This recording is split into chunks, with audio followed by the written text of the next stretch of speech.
we just heard about this person doing the research saying that we're really kind of stuck in the mud in terms of the gender revolution. And so some ways that maybe perhaps we can kind of move forward is through legal action. And so women are more and more taking into consideration, taking these cases and these instances of discrimination to the courts.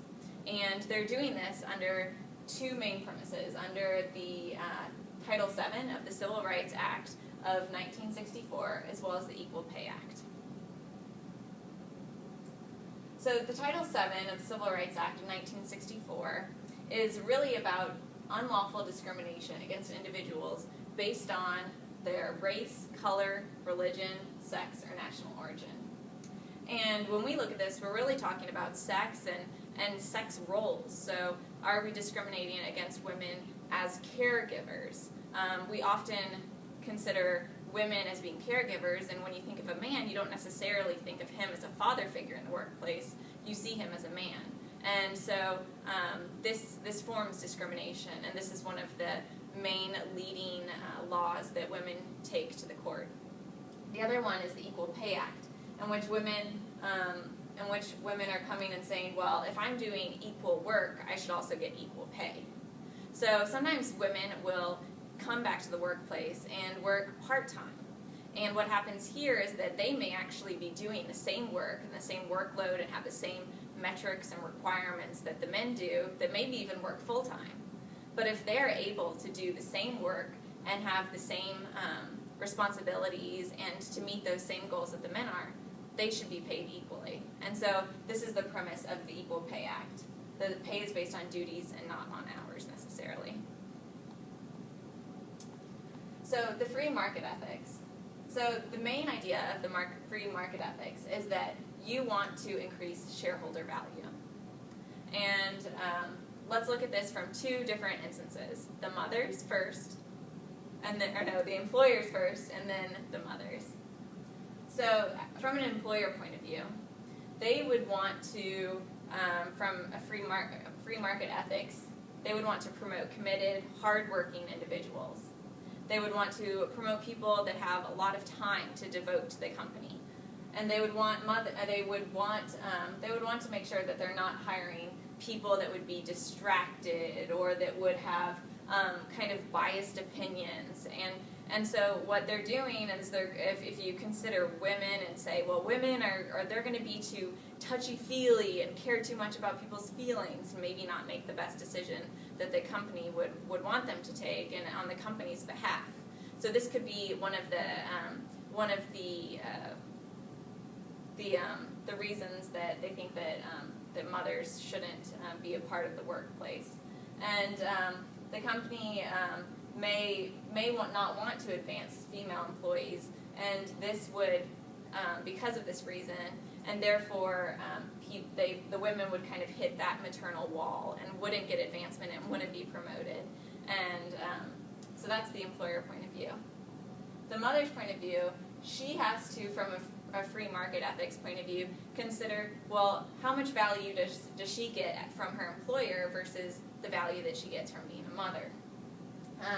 If the mother decides to work, you would think that, really she's decided that she gets that great amount of value from working for her employer, and therefore why wouldn't she want to put forth all of her effort and get the benefits in return? So you would imagine that she would put that effort forth to improve shareholder value if she's made the decision to work.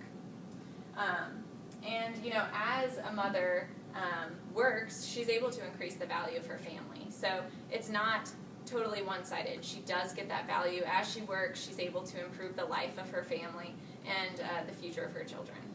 Now we'll look at utilitarianism as a way to ethically evaluate the maternal wall.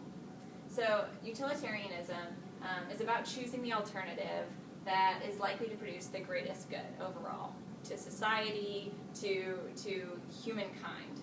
And it considers both short and long-term effects on everyone impacted by the decision. This makes me think of a country like Germany. They have much more flexible hours, and they also have a better work-life balance, whereas the U.S. is often portrayed and feels like it's more based on profitability and less about the work-life balance. So let's look at this from the employer's point of view. So the employer, if they're kind of have a mentality of utilitarianism, they're not only concerned with themselves and the company, but they're also concerned with their employees, the mother themselves, as well as society as a whole.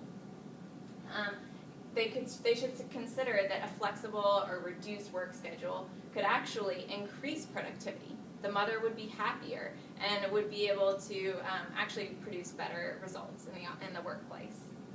But they should still complete a cost-benefit analysis. So is having more flexible working hours and having part-time employees, does that really benefit the company? So they should still look at that. But offering more flexibility in the end could decrease the maternal wall effect.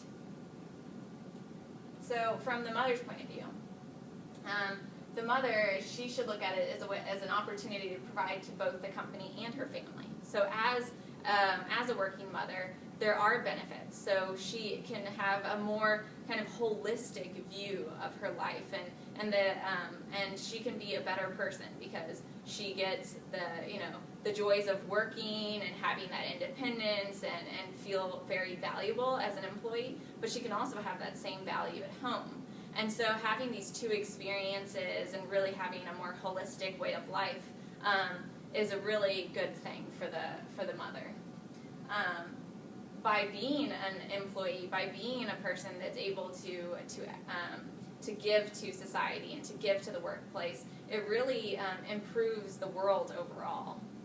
And as she's able to have this flexible work-life balance, she should feel less pressure to really have to sacrifice and to give up things, because she's able to do both and to have the flexibility to perhaps work from home or to work after her children are asleep at night.